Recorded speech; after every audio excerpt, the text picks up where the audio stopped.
Good morning. I'm Melissa Harris-Perry. We have a lot of news and politics to discuss this morning.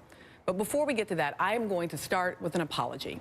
Last Sunday, we invited a panel of comedians for a year-in review program. It's what we call our Look Back and Laughter.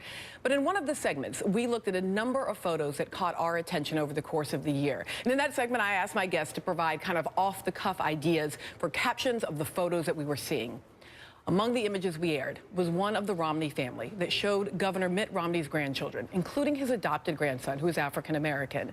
Now, given my own family history, I'd identified with that picture, and I intended to say positive and celebratory things about it. But whatever the intent was, the reality is that the segment proceeded in a way that was offensive, and showing the photo in that context of that segment was poor judgment. So without reservation or qualification, I apologize to the Romney family. Adults who enter into public life implicitly consent to having less privacy, but their families, and especially their children, should not be treated callously or thoughtlessly.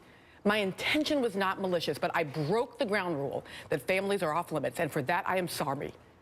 Also, allow me to apologize to other families formed through transracial adoption, because I am deeply sorry that we suggested that interracial families are in any way funny or deserving of ridicule.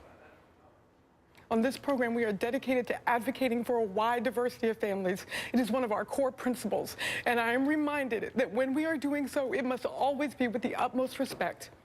I'm genuinely appreciative of everyone who offered serious criticisms of last Sunday's program, and I am reminded that our fiercest critics can sometimes be our best teachers.